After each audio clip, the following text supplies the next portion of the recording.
and welcome to the last of my series of Thought for the Day, describing lessons from my experience as a late starter cellist. I have talked about various aspects of learning and playing the cello and related that to our journey as Christians. Today I'm going to focus on the cello itself. Some of you will remember a song we sang a few decades ago. The melody went like this.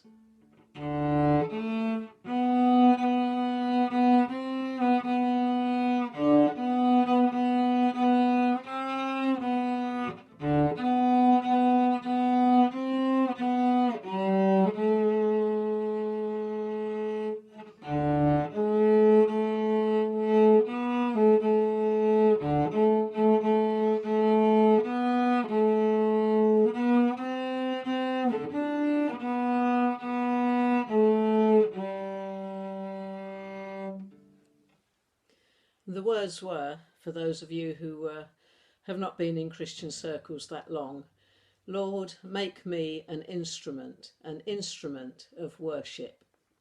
Worship is not just music and singing. In fact, that is only a small part.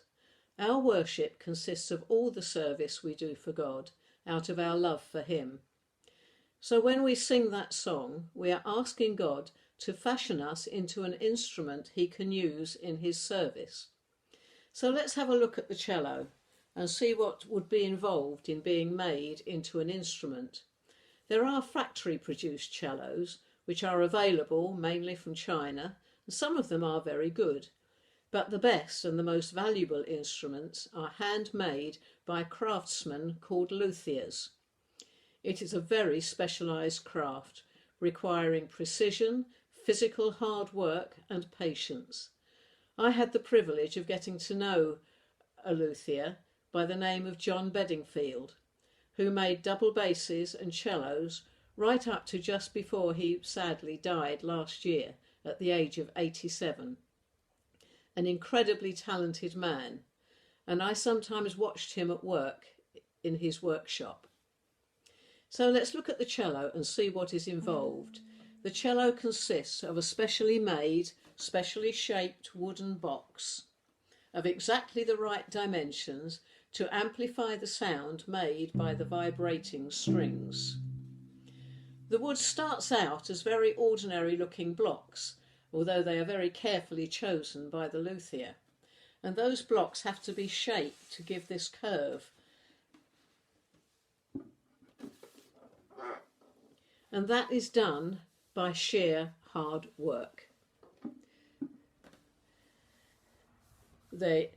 John used to be gouging and poking at the wood, and I would watch him, and by the time he'd finished there was more wood on the floor than there was on the left behind for him to use for the base. Usually it was bases I usually watched him making. And then there's the planing and the sanding until it is smooth enough to take the varnish. Now look at the ribs. That's what you call the sides of the cello. Mine are unusual in that the grain goes this way. Generally speaking, the grain on the ribs goes that way. But whichever way it goes, no wood comes off of a tree shaped like this. And what has to be done, there are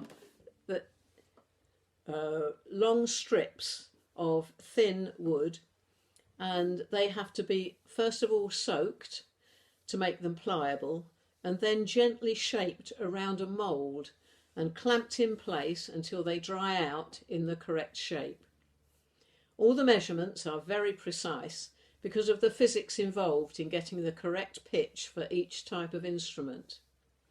The neck, with its scroll here, is also carved out from a block of wood, and then it's all glued together to form the box, varnished, and then it is set up with a tailpiece is here to hold the strings, which go over the bridge here and onto the pegs at the end, which are then tightened to stretch the string until it makes exactly the right note. All string players will appreciate how important that is. Here is a cello string. No use for making a note until I can just about, I think, get a note out of it. Oh, come out of there. If I put a foot on one end and hold it, no, I can't even make it make a noise like that. But once it is on the cello and stretched to the right level, it then makes that note, either when it's plucked or when it's bowed. So these are some of the processes involved in making an instrument. First, stripping away the unwanted wood. We all have habits and aspects of our character that hinder our usefulness to God. Stripping them away can be a painful process, and we're not always willing to let go of them. But it is a necessary part of the process of becoming an instrument He can use. Then there is the moulding. The Bible in Isaiah chapter 64 verse 8 uses a different analogy where it says, "You, Lord, are our Father. We are the clay, you are the potter. We are all the work of your hand." Are you prepared to become pliable in His hands so that He can gently mould you into the shape He desires for you? And like my friend John with his sandpaper, starting with the coarse one and gradually progressing to finer and finer emery sheets to get that smooth finish, God has to deal with our rough edges and areas which would make us less valuable and pleasing as an instrument. And what about the stretching? Imagine how that string feels, comfortable and settled in its little packet, when it's suddenly unwound, attached to the two ends of the cello, then stretched further and further until it is taut enough to produce the right note. Is God stretching you, asking you to do something that you feel is beyond you? Perhaps He is teaching you to depend on Him, but also proving to you that with His help you can serve Him in ways you never dreamed possible.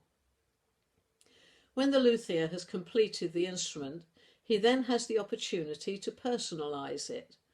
Some do it by adding purfling, a decorative pattern that's carved around the edges, sometimes a single line, sometimes doubled, and sometimes with intricate patterns that take a very long time to produce. On most of John's double basses, he carved a lion's head instead of a scroll, as you can see in the photo. I found that online. One of his instruments is up for sale, and it's online with pictures. Actually, that lion's head makes absolutely no difference to the sound of the instrument, but you can understand the pride he had in producing a fine instrument that was known to be his and carving that intricate image on it.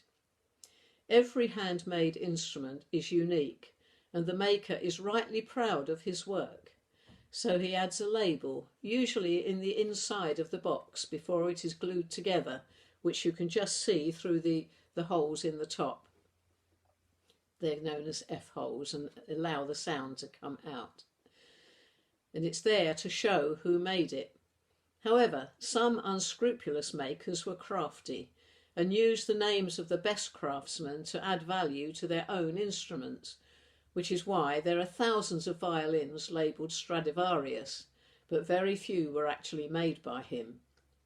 If you want to be known as God's handiwork, you have to be prepared to go through all the rigorous processes that He requires. And don't believe everyone who claims to be a Christian. I could talk a lot more about the pegs and the fine-tuners, the ebony fingerboard and the sound post. That's an invisible, ordinary-looking piece of wood tucked away inside that is vital to the sound the cello produces. And I could no doubt bring out lessons from them all, but that would probably bore you. The final obvious question to ask is, who is playing this instrument? When I bought Florence, yes, many string players name their instruments because they are unique and very personal, just as each of us is to God. I bought her from a retired concert cellist who had decided to see out his days selling instead of playing cellos. Before I paid for her and took her away, he demonstrated how good she sounded by playing her. What an exquisite sound. If I ever get close to making my cello sound the way he did that day, I will finally be satisfied with my achievement as a cellist. We, as instruments fashioned and made by God, the master craftsman, still need to submit to being used by him. The quality of the sound we make as instruments of worship depends on how well we surrender to him and allow him to use us. And when someone thanks you or praises you for your acts of service, God looks on with pride and says, "Yes, I made that instrument."